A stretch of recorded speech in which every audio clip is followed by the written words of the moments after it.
Hey everyone, in this video I'm going to be showing you how to make a basic destructible scene using Destructible 2D. Let's begin by dragging in the metal beam as our ground.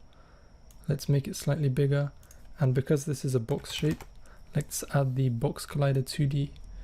Now let's add some rocks above it. Let's add a rock to the left and a rock to the right. Let's select them both, and because this is a more complex shape, let's add the polygon collider 2D.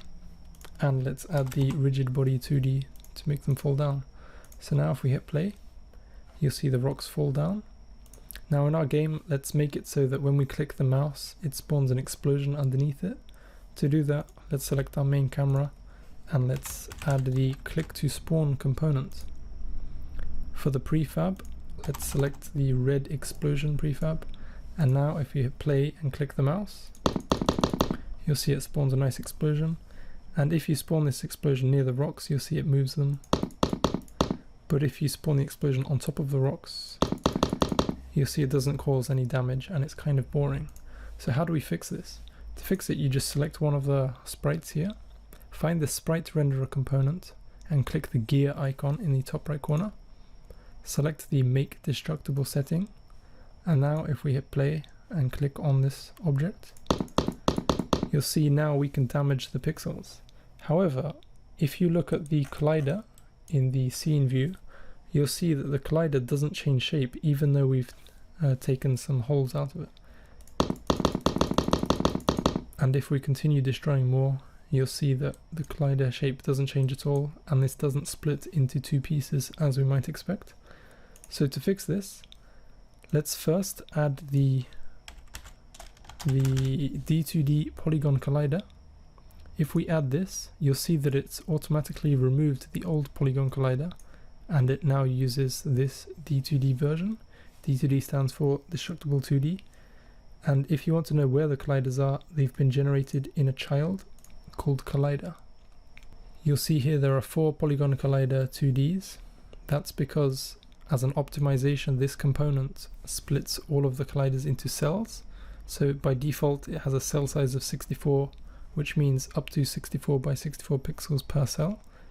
If you need higher resolution colliders, then you can just change this to a low number like 32, and you can see the grid is higher resolution. Or if you prefer to just have one collider, then use a much larger value.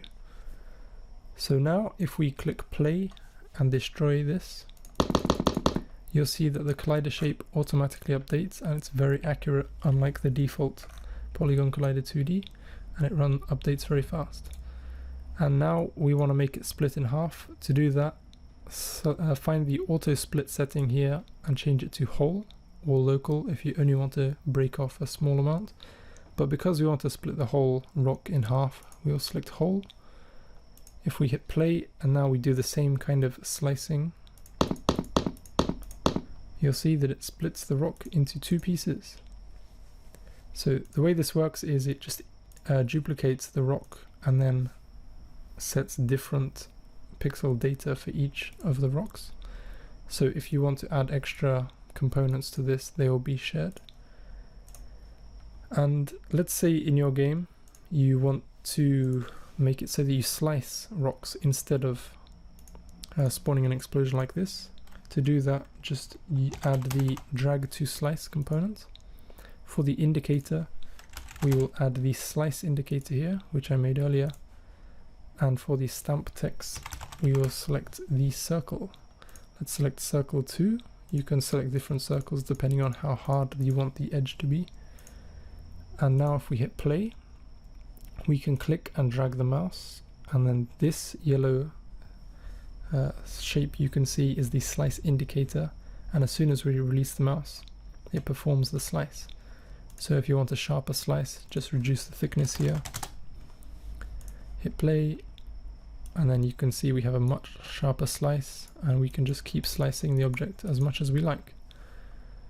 So depending on your game, you can change these settings. Like if you don't like the slice indicator, you can change the sprite here. You can change the sprite color to whatever you want.